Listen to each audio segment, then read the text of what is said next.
Hello. Hello, how are you? Hello. I'm good. How are you? I'm fine. So I wanted to ask you a very important question. Okay. What do you think of people who just don't really want to have relationships and spend their whole 20s and 30s just not getting into relationships and just having hookups or friends with benefits and doing that on purpose? Do you think their souls are broken and dead, or do you think that's fine? What? Why would their souls be dead? This is ridiculous. So you're saying you think that's totally fine then? I think if that's what you want to do, don't you want to get it out of your system before you commit to one person? You need to know what you want, what your idea of a person is. What if that's not really it? What if they turn out to be crazy? What if you move in with that person and you're like, no way? And then you end up with someone completely different. How would you know? So you're saying it's a good idea to have a lot of relationships so that you know what kind of person you want to be with? I'm not saying a lot, but I'm saying get out there. When you're young, that's what you're supposed to do. Experiment, live life, figure it out as you go along. What did you do as a young person, Holly? Shut up. We all got secrets. We all got secrets. We all got crazy glass and air soul. Oven kept in high and several bleaching molitor. Oven kept we all got secrets. From Kurtco Media, I'm Samia Mounts, and this is Closet Ed. Pine cones, thanks for sticking with us this far into the season. This week I've got a joyful, exuberant guest who is very different from anyone else you've heard on the show thus far. Most of my guests are people who don't travel in my artsy performer circles, but CJ does. Like me, he's an actor who sings. I think we met at a karaoke bar where we bonded over the way we both wanted to go balls to the wall with every musical theater duet ever written. Full acting, full commitment, playing to the folks in the back of the balcony. I love CJ. But when he approached me about possibly being a guest on this show, I was surprised. I mean, he exists in the most open-minded social circles on Earth. You can be whatever you want to be when you're an actor in a big city and no one really cares or judges you. The queerer you are, the better as far as most of us are concerned. What could he possibly be hiding? Before we get into all that, the normal housekeeping, all of the guests on Closet Ed are using fake names and all identifying details have been omitted. Some voices have been changed, but we never say which ones. And every guest has the chance to approve the final cut of their episode before its release. Okay, let's meet CJ. As personalities go, he gives the impression of a joyful Labrador retriever who's just so happy to see you. He's a ray of light, a sparkling gumdrop of happiness in a dark, cruel world. If you encountered him in public, you'd see something like this. Probably a big, dopey smile on my face, walking around, possibly singing musical theater to myself, or if I'm with a group of people, I'm just let's have fun, let's have an adventure. I usually exude joy. I try to live with no fear, so I exude just big, bold, youthful, adventurous energy, and I think that's infectious to people, and they get curious by it. Aside from the big, bold, adventurous energy, he also reads like a pretty normal, all-American kind of guy. I dress, I guess, like a hipster, but it's really just me dressed like a Midwesterner, because that's where I grew up. I was all about flannels and Timberlands before it was cool. His background, though, is a bit different from most Midwesterners. I was adopted from South Korea, and I was raised in the Midwest in a very white community with a white family. I had a great upbringing, very traditional, very Catholic, very, we love each other, but, Midwesterners... Sure, we hug, we say I love, but, there's no deep questions. There's no, what are your wants and desires? It's more, how's your day? Okay, you're good? Okay, I'm going to go do this now. We're very independent people. As you can hear, culturally, CJ is very much an American Midwesterner, but presenting as an Asian person while surrounded by white people came with its share of challenges. My first years up and through the end of 6th grade, I lived in a very small rural town.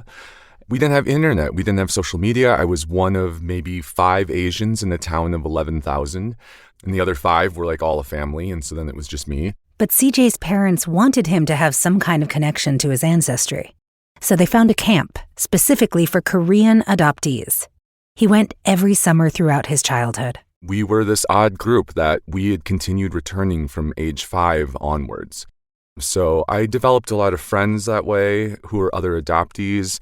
The culture, the just acknowledgement of being an adoptee. You know that it's special that you're surrounded by other people finally that are like you, literally. Like not only do they look like you, but they also have a similar background in how they came to this country. But, you know, we were kids, so like all we cared about was like, can we get through this class so we can go back to the hotel and have a pizza party and a pool party and go to the mall and watch movies?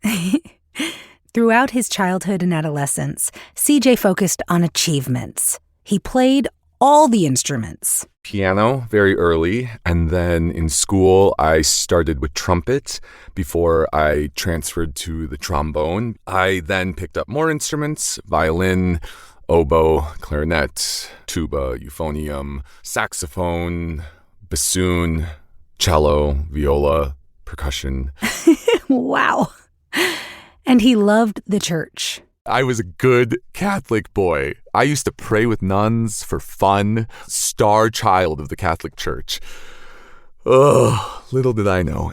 He was a stellar student with unusually high ambitions. At 9 years old, I decided I wanted to be a criminal profiler for the CIA. And I set out to figure out what are all the requirements for that. So it was, be a good student, have high grades in math and science, do all the tests, get the degrees. I think for the most part, my parents left me alone because I was high achieving in school. It was like, he's on the right path. He gets straight A's. He's smart. He has friends. He has all these extracurriculars. There's nothing we really have to worry about. And like a lot of high-achieving kids who are left to their own devices CJ got into his fair share of good old American teenage trouble. Definitely underage alcohol consumption, underage driving. And I finally got caught one day. I was climbing back in my window and my parents were sitting on my bed. And I was like, fuck. And they're like, where have you been? Oh my God, you could have gotten hurt. Blah, blah, blah. All things true, yes. But my only real punishment was they postponed me taking my driver's license test until 6 months after turning 16, which when I think back on it, it was really more of a punishment to them because they got stuck having to drive me everywhere. All of this is so normal and classically American. But once CJ left the Midwest for New York City to pursue a career as an actor, being ethnically Asian from a culturally white background made things more than a little awkward for him. It really wasn't until the arts that I had to confront my Asian identity. The business puts you in a box, especially because of my last name. It presents very white. And so they would call me in and then get an Asian. And they're like, oh, well, okay, do the scene, whatever. And then, they're like, oh, you're great, but, we can't use you in this role because look at the family. And it's like, because it's a white family? Oh, well, that looks like my family. And shifting gears to talk about his sex and love life, CJ has always had a lot of crushes, but as a young man, his kind nature put him in that annoying nice guy box with a lot of the women he liked. I pined after this girl, and she told me, she's like, you're the type of person that every girl wants, but they want the bad boy instead. Every girl describes you, but they go with the bad boy. As a code switcher, as an adoptee, as somebody who's always seeking community to alleviate any type of abandonment issues, you're always trying to be the people pleaser. I'm always the guy that every girl calls to bitch about their boyfriend. He had a couple of girlfriends in college. I think one was only 6 months and then the second one was for 2 years. He broke up with the girlfriend of 2 years after she told him she loved him. Oh, but it's not as bad as it sounds. When she said, I loved you, and I could feel it going in a direction, and I could tell I didn't want to take her virginity. She seemed like the type that she wanted it to be taken by her future husband, and that was not going to be me. Color me impressed. That's a solid sense of integrity from a horny college-age boy, no? And by now you're probably thinking, okay, this is all very well and good, and this guy seems really decent and charming and all that, but where's the juice? Where's the scandal? Where's the sexy, saucy, undercover joy that we come to this show to hear about? Well, I was recently flirting with somebody, and they were like, oh, I thought you were straight. And I was like, oh, well, I guess sending a half-naked picture to you was not the right clue into what my sexuality was.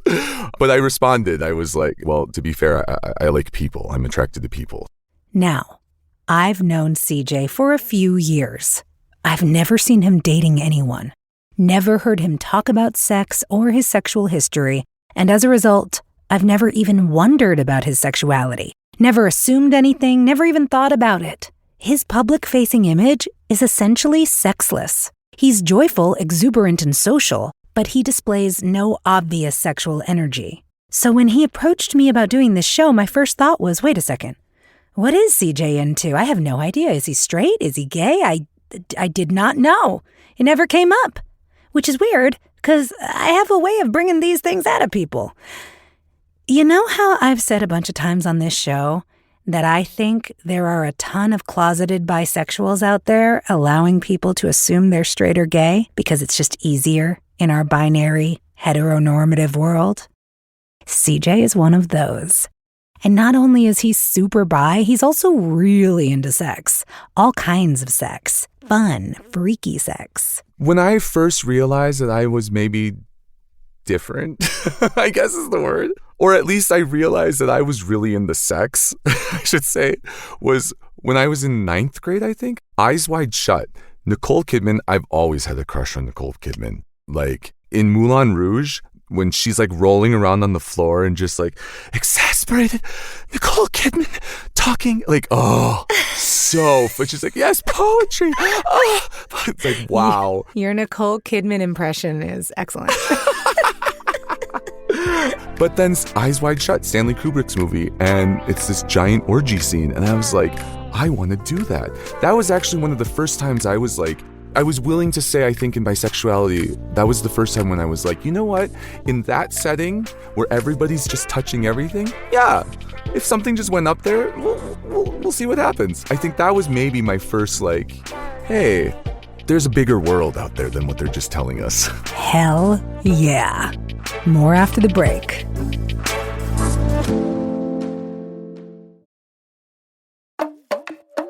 So, I might not have assumed CJ's sexuality, but other people have been doing that his whole life. In my early musical theater career, I was more assumed gay, and it bothered me. Not because of the possibility that I could be attracted to men, but people just didn't believe that I was able to be attracted to women.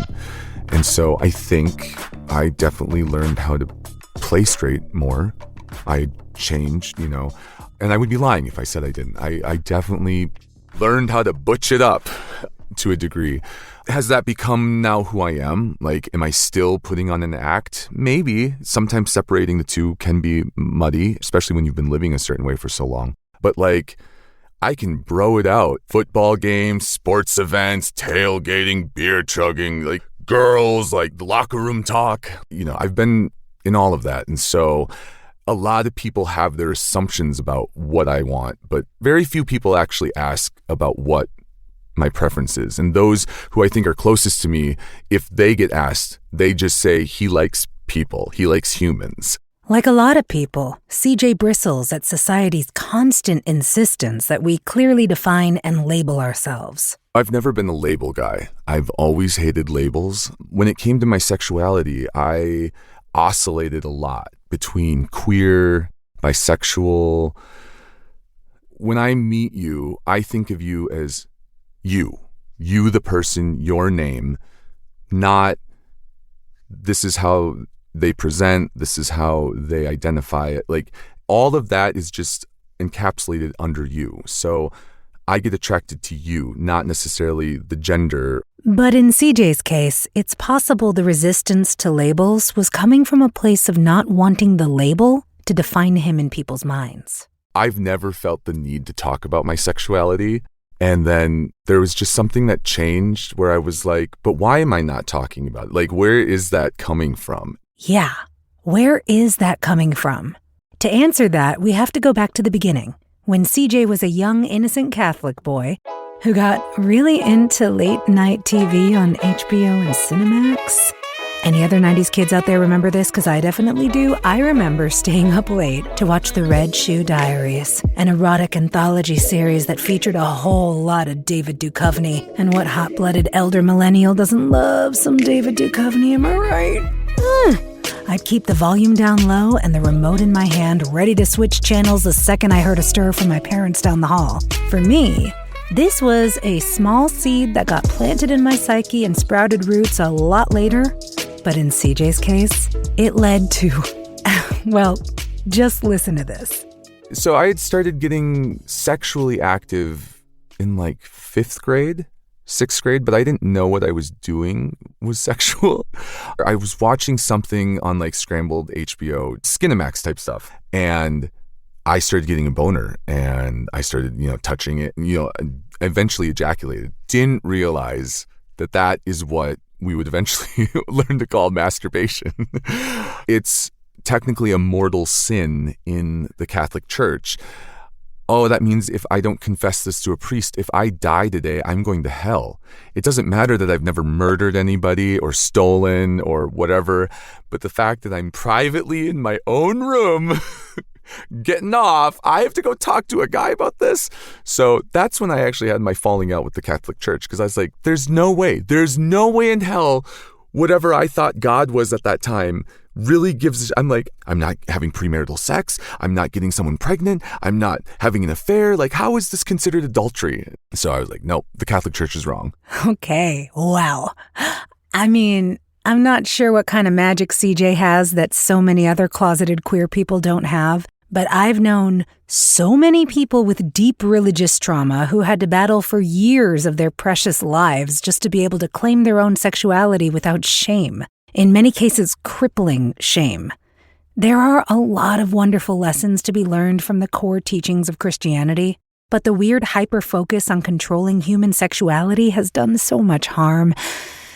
It almost makes me wanna... Sammy's soapbox, bubble bubble. Sorry, I can't help myself. Listen, I've tried real hard not to bash people's religions on this show, but CJ has a real point here. How can any sensible human being really believe that masturbation is an evil act on par with murder? Masturbation is a healthy, normal part of being human. It's no different than many other pleasurable, self-soothing activities like taking a hot bath, eating delicious foods, giving oneself a little neck rub or arm tickle. It can ease stress, reduce anxiety, improve sleep, and provide pleasure. Not to mention all the things you can learn about your own body that you can then teach your lovers in order to have better partnered sex.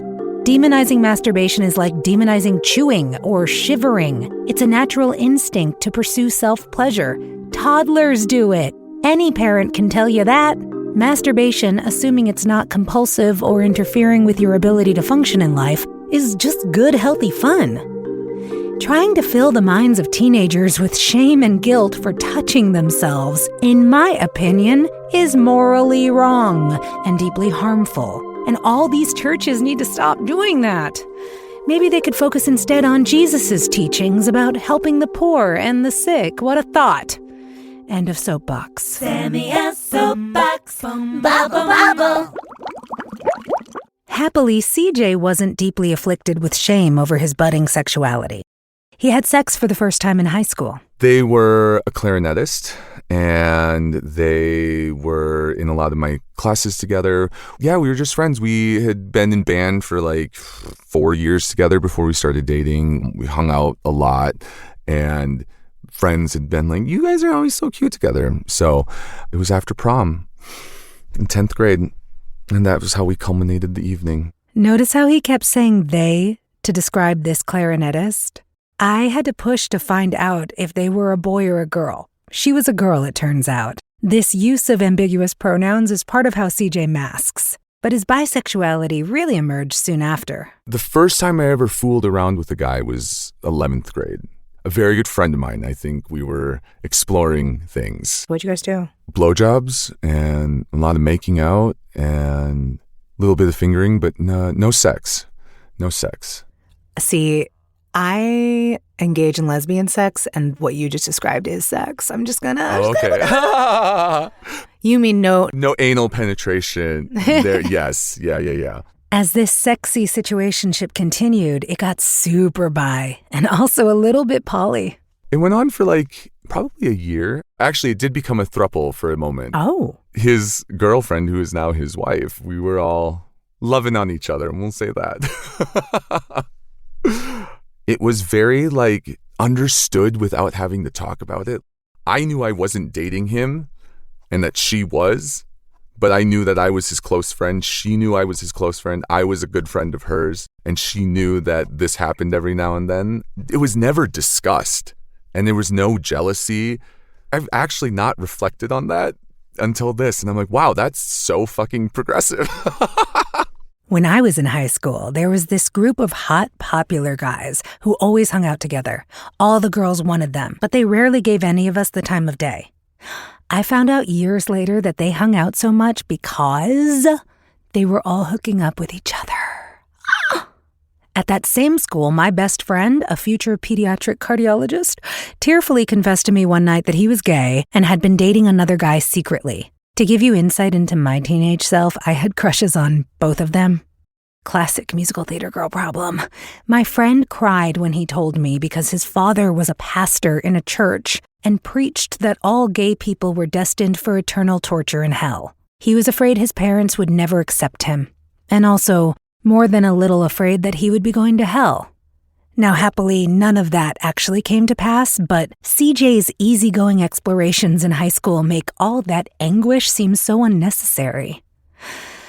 The throuple situation didn't last long, but they're all still friends to this day. And after those two girlfriends in college, CJ kind of quit commitment. After college, I became kind of like a relationshipless guy. I wasn't seeking them out. I'm fairly independent. When I needed sex, I would get it. When I needed to get off, I would get it. At some point, the avoidance became just a way of life. I think for a long time, I operated under the idea that I didn't want to be in a relationship because of the change, and I didn't want anyone to change their life to fit my life. And because I knew I wanted my life to be on the fly, I just avoided it. It wasn't even like an option. I didn't seek it out. If there was ever flirtatious activity that came my way in that sense, like wanting to be a relationship versus just fuck around and see what happens, and, maybe we meet up again, maybe we don't, maybe we're just, all that, I darted the other way. But that doesn't mean he didn't get into long-term situationships. There was one in particular. I had a friend in New York that I had met doing a show, and when I moved to the city, we became closer, and we went on a couple dates, decided we didn't want to date each other, but we enjoyed the sex. So every now and then, hey, what you doing? Oh, come on over. Well, again, it was just enjoy each other's company, and then we leave. And it's not emotionless sex. It's everything. It's the energy from the person. It's the physical experience. It's the moment.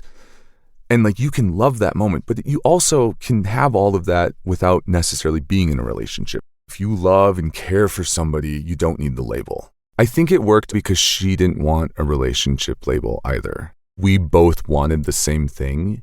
Being able to go out and having a nice meal together, have some wine, a little romance at the table, and then take it home to the bedroom. Could I settle down with her?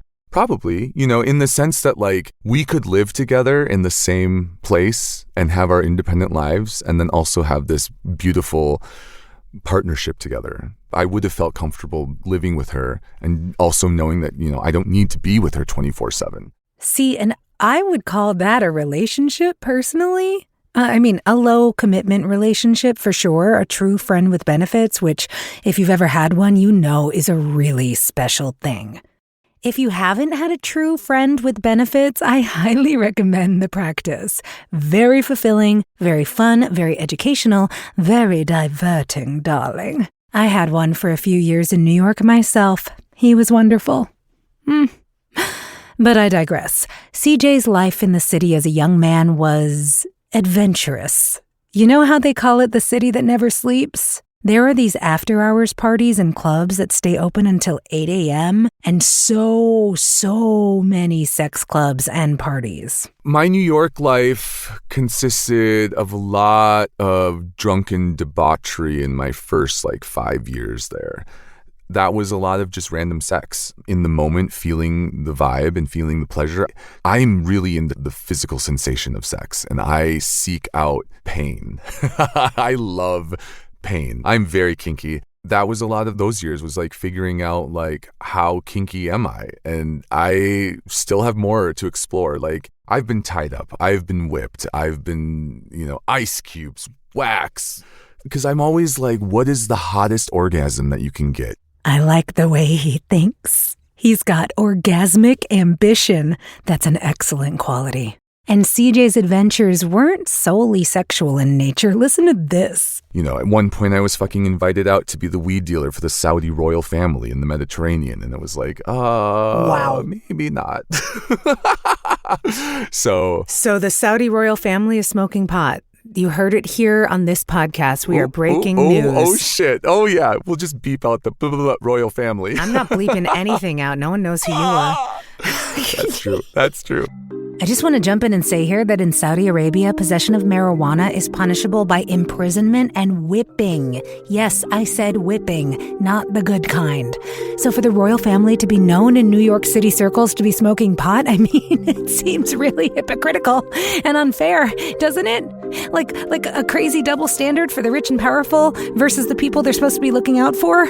And you know how I feel about double standards. Growl. Wow. We're so allergic to truth in this world, and if we knew the truth about everything, nobody would be able to continue subscribing to what we think of as social norms, which are actually societally shame-enforced rules that nobody really is happy living under. Yes. Almost everybody is undercover a rebel of some kind, and if they're not, they're miserable. 100%. And repressed. And I think that's why we have so much bigotry and so much resentment towards people who are living more freely, because there's a lot of people who wish they could, feel like they can't, and so they're mad at the people who do. Exactly. I totally agree with that, especially right now in today's world. I think that's what social media has done, too. It's we see the fake world that everybody else is living in, and when you're not living that, you either get sad or you get mad. Or you get brave and you decide to live fully for yourself. Yes, get brave. Live in a way that makes you happy. This is all I want for all of us. Pine cones, for you, for me, for CJ, all of us.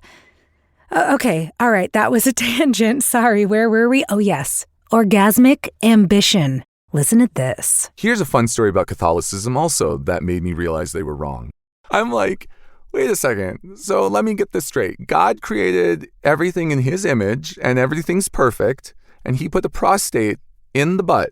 And the prostate literally does nothing but to enhance sex. And the only way to access it is through the butt. So you're telling me God does not want anybody to shove anything up there? I think that's wrong. I think you misread God's design. It's built into the machinery. And discovering that type of information, as I grew up too, it's wait, what? What's this thing called the prostate? Oh, I have to access. Okay. Oh, yeah. Wow. Gay or straight or whatever the fuck. Everyone deserves to fucking have their prostate touched. Now, to be fair, the prostate actually does do a few things besides provide pleasure, but CJ is right. I have heard this from multiple orgasmically ambitious men I know, and yet, with all our focus on male pleasure and the male orgasm, we somehow are neglecting to teach ourselves how to pleasure the prostate. Isn't that crazy? Boys, you need to start owning your pleasure. I'm telling you right now, it's in your butt. You're welcome. CJ also discovered in those New York years his love of kink. I understand having very primal urges when it comes to sex. In a safe environment with safe words and everything is kosher and set up, I understand aggressive sex on both sides. I want to be restrained. I want to be held down. I want to be beaten. Not necessarily degraded, but it's the physical ferocity of it. And so, I get people who describe these fantasies of, overpowering a person, aggressive styled sex. And that is a huge turn on for me. And I think what's hard about it is that that is not the personality that I present to the world. So yeah, back to that. The image that CJ puts out into the world is virtually sexless. He's happy, he's endearing, he's the nicest person in the whole world. I've just never seen him with anyone or hitting on anyone or flirting with anyone. Or actually, no, he's pretty flirty with everyone, so it just seems like his norm. So I asked him, what's his type? I've had experiences with all body shapes and color. For women, it's like a Mediterranean or like South American, like, a little bronze skin, a little vivaciousness, like, that life that is just like, Oh my God, are we gonna date CJ? Ooh. Note to listener, we haven't yet. Hey CJ, how you doing? Note to self, stop flirting with guests during interviews, you slut! I'm a sucker for a nice, hot, fully voluptuous woman. Nice butt, nice boobs, great face, great hair, legs, smile. That is always going to get me. And especially if you're a good human and you're like living life, like, my God, that is always going to turn me on. When it comes to men, I do think I'm attracted more towards broier guys, dudes. Give me a guy in a flannel and jeans and like some muscles and like, again, it's the smile. I think that it's the smile and the eyes because that really tells you who a person is. It's the eyes and the smile, I think, for both genders that get me. One thing I feel like people who aren't bi don't get about us is this thing where many of us really are equally attracted to both masculine and feminine essences. I'm like that too. I like girly girls and manly men. I'm also into androgynous non-binary types. I like the whole spectrum of gender expression. However, there's also often an imbalance of experience for many bi people as far as which gender they've gotten with more. That's how it is for me. It's just so much easier to get with men than with women as a woman. I just end up dating and sleeping with more men. It's the same for CJ, but reversed. This is heteronormativity in action. I sleep with more women than men, but I don't think that was by any choice. I think I'm open to both. I'm definitely less experienced with men. I've never had penile penetration. I've never had sex with a man like that. Have you penetrated a man anally? I have not. Do you want to? I think so. Yeah, I do. I think I'm nervous though at this age. I think that's a little bit of it too, is that I'm such an inexperienced male lover that it's like, oh, I feel old. And I think maybe that's what it is. Maybe it's that I gravitate towards women because I'm more familiar and I'm more comfortable and it's easier for me. Most of my crushes in the last decade have been with women, but recently men have come back into the picture again. Ooh, say more. One of my most recent crushes was a man, and it sent me back to high school. My heart was just like racing, and I was like flustered. And I was talking to my friends about how to like handle talking to him, and I was like, is this how guys flirt? And they're like, oh my God, yeah, he's flirting. I'm like, okay. For a brief moment, I was like, oh, is this what like love at first sight feels like? Was it love at first sight? You'll find out after the break.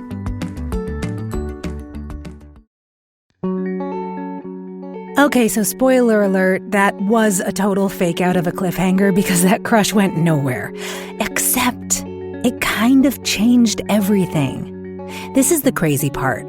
The crush wasn't a thing, but the crush acted like a domino that tipped over a bunch of other dominoes that led to CJ wanting to be more open about his sexuality. It started with little things. When I joined SAG-AFTRA, and they allow you to identify your sexuality, I initially put straight. And then I was like, that's not true. It's not true. And so I switched it. And that was kind of like, that was when I accepted that I don't care at this point. Like, if I ultimately lose out on career because of this truth, then that was never the career that I wanted. And if people want to look into it and then go, oh, well, we can't cast him because he also likes boys, then okay, great. bye. Yeah, that sounds so insane. I could see that happening with certain productions, though, like family, because anything but straight sexuality is inappropriate for kids. But straight sexuality is totally appropriate for kids. Let's shove it down their throats, actually. Yeah. And let's sexualize kids, and let's make sure everybody is sexualizing each other as much as possible. Right. But only in the context of straight sexuality, because anything queer is dangerous and inappropriate. We don't want to expose our kids to that dangerous, inappropriate, pornographic, smutty stuff. But the straight sexuality, that's healthy, that's wholesome, that's normal. It's such bullshit. It is such bullshit. You think I only rant in podcast monologues, but I also rant in the interviews. I just normally cut them. But that one I wanted to keep in because it really pisses me off. And I've said enough about that. So after CJ took the small step of identifying as bisexual with his union, then it turned into coming out to his parents, his Catholic parents. I'm very close to my parents in the sense that I can tell them anything. So they are used to getting bombshells from me. So I talked to my mom first. We were in the car, and I was just like, so I'm going to Asia, and then I might bop down to Thailand. And she's like, oh, okay. I'm like, because there's going to be a celebration for the Lunar New Year there. And she's like, oh, that's good. And I'm like, And I met somebody who might be there, and I want to spend time with them. And she's like, oh. I'm like, yeah, and it's a guy. And she's like, oh. And I'm like, yeah, I'm bisexual. And she's like, oh, what does that mean? And I'm like, it just means I like men and women. And she's like, oh. His mom actually took it pretty well. Yeah, so she was very open and accepting. Again, you know how Catholic she is. And I told her, I said, I need you to understand that this is not a sin.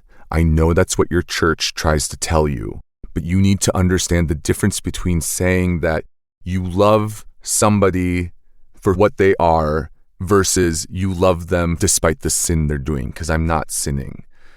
I don't know if she fully got it, but obviously I'm the closest living embodiment to a non-heterosexual person in the family.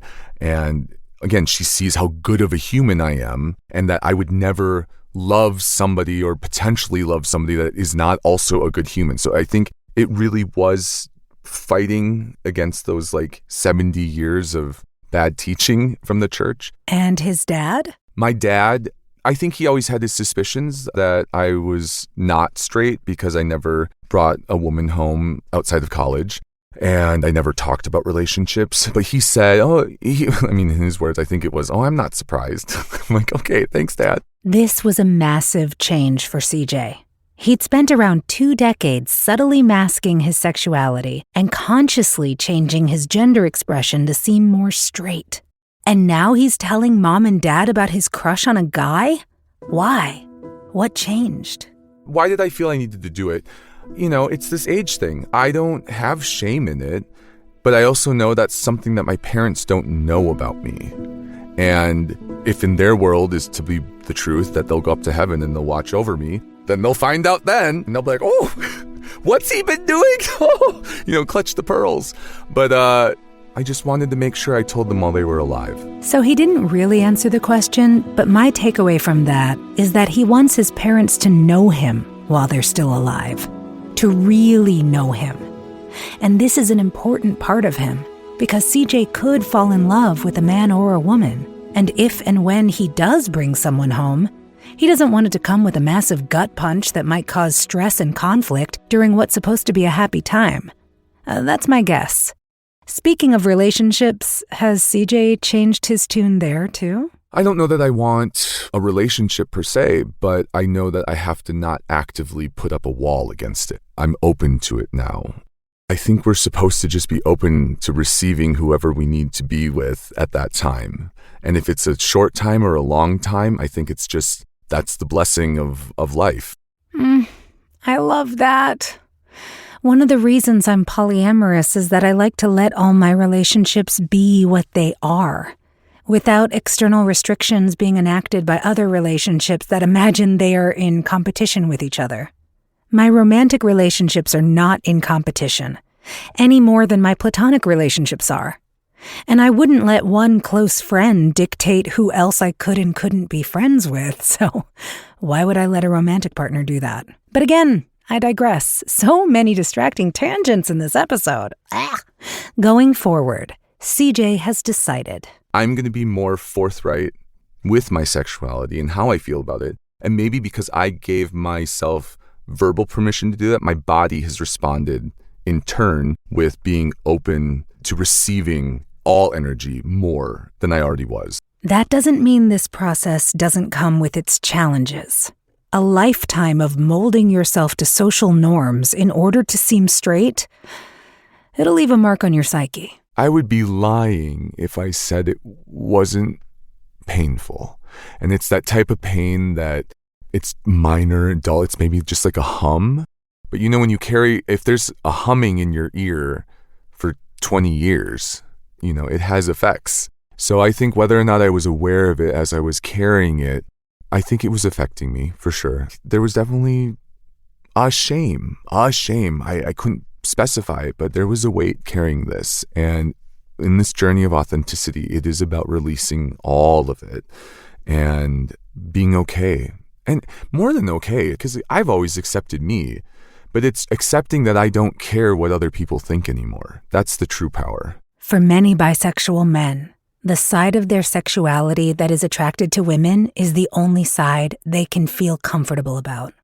The other side, our culture tries to infuse young boys and men with so much shame around anything homoerotic, so they grow up ashamed of themselves if they feel those desires, and they hide. It's not easy for bisexual women, but I think it's probably a lot easier for us than it is for bisexual men. Our culture is much more permissive of women being sexual with each other, especially if it's framed as happening for the pleasure of a man. Bisexual women are often written off as doing it for attention, basically performing for the male gaze. But bisexual men are written off as halfway down the road to gay. At least that's been the chatter I've heard from the mainstream public my entire life. Besides the stigma surrounding bisexual men, there's also the stigma surrounding BDSM and kink, which CJ loves, but hasn't been exploring as of late. He's found it difficult to find his way into a community. Kink shaming is a real thing too. I think we really need to look at it differently, and where to find those spaces to safely talk about it is very hard. But he's on his way. He'll find the right people. He's finally open to really trying. The thing I wish I would have known when I was younger was to just look inside more first than looking externally for all the answers. Because people are going to have opinions, how they feel you should do something or that you're wrong in something, but all of your answers, it's really inside. You know, I was listening to something recently where it was like, you know, if I piss in your water, I can add sugar to it and it'll sweeten it so you can't taste piss, but there'll still be piss there. And it's like, yeah, if you don't deal with the internal, all of the external joys that you surround yourself with won't actually fix what's inside. And again, it's not about fixing, sorry, that's the wrong word. It's about making peace with whatever is there. So don't be afraid of the unknown. If you have a question, lean in, go charging through it, break through to the other side and see what's there. You don't know what you're capable of, not only in sexuality and love, but just in life if you really just back away from things that scared you. And my fear in having this conversation with you is realizing that like I maybe got complacent with shame and accepted that it was easier to just carry that than take on the challenge. But just recently being more open about my sexuality, it's changed me. I do feel lighter. It's a work in progress, and it's a constant work in progress, but I'm so glad that I get to work on it. It's freeing, and it's exciting. It's exciting. We all got secrets. We all got secrets. And that's it for this week's episode of Closet Ed Pinecones. Thank you for sticking with us. We love and appreciate each and every one of you so much. If you're loving the show, please rate and review us on whatever platform you're listening on. It makes a huge difference when it comes to getting the attention of new listeners. And if you've got a story to tell and think you'd be a great guest for Closet Ed, please email me at closetedpodcast@gmail.com. I'd also love to hear from you if you have suggestions or comments. Lastly, if you'd like to submit an anonymous mini confession for possible airing on Closet Ed, record a voice memo and send it to closetedpodcast@gmail.com. I'm putting together a little series of these, and I cannot wait to hear from you. Next week, we're going to hear from Troy, a Black man in his 40s who lives in a very small Midwestern town, and like CJ, lets people assume his sexuality. But I'm not a straight man. I don't like just one sex. I like both. I always have. I always will. And on top of that, Troy is harboring an even bigger secret. But you'll have to listen to the episode to find out what it is. That's next week. Until then, Pine Cones. We all got secrets.